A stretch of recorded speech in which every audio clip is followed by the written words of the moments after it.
పాత్రికేయులకు అందరికీ నమస్కారం. ఇంత 2-3 సార్లు కలిసినప్పుడు ఈ సినిమా కథ ఏంటి, ఈ సినిమా ఎందుకు లేట్ అయింది ఇలా అడిగేవాళ్ళు. ఇప్పుడు మేము మిమ్మల్ని అడగాలి, ఈ సినిమా మీరు చూశారు కదా, మీ ఒపీనియన్ ఏంటి, మీరు ఎలా ఎంజాయ్ చేశారు అంటే అందరు ఇక్కడికి రాగానే అందరూ కంగ్రాట్స్ చెప్పారు, అందరూ షేక్ హ్యాండ్ ఇచ్చారు. సో ముందు మీ రియాక్షనే ప్రజల రియాక్షన్ కూడా. ఈ సినిమా కాదు, ఇది ఒక చరిత్ర. రామాయణంలో రావణాసురుడు రాముడు. రావణాసురుడు శివభక్తుడు. అతను విష్ణు భక్తుల్ని ద్వేషిస్తాడు. తను శివభక్తుడు కాబట్టి శివుని బాగా పూజిస్తాడు. సో అలాగే ఇందులో ఔరంగజేబ్ అతని మతాన్ని, అతని అల్లాని అంత డివోషన్గా ఉంటాడు, టోపీలు కుట్టుకుంటాడు, ఏదో ఇదిగా ఉంటాడు. కానీ ప్రపంచం అంతా మేమవ్వాలి, ప్రపంచం అంతా మాది అవ్వాలని ఒక క్యారెక్టర్.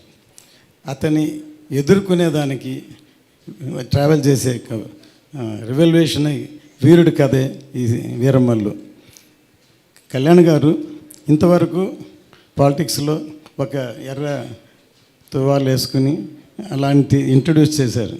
కానీ నిజంగా ఇందులో అసలు చూస్తుంటే సింహంలాగా, ఒక యోధుల్లాగా పోరాడే అసలు అంత ఎవరైతే నాకు, ఎందుకంటే ఒక కుర్రాడు పొద్దున్న ఫోన్ చేశాడు విజయనగరం నుంచి, సార్ 40 మంది వెళ్ళి సినిమా చూసాం సార్, అసలు ఏంటి సార్ ఇది సార్ మేము కోరుకునేది కళ్యాణ్ గారిని, ప్రతి సీన్ ఎంజాయ్ చేసాం, ప్రతి సీన్ క్లాప్ కొట్టాం, ప్రతి సీన్ అసలు ఇది చేశారు. ఇవాళ మా మదర్ని తీసుకొని సినిమాకి వెళ్తున్నా, మధ్యాహ్నం మళ్ళీ వెళ్తున్నాను అని ఫోన్ చేశాడు.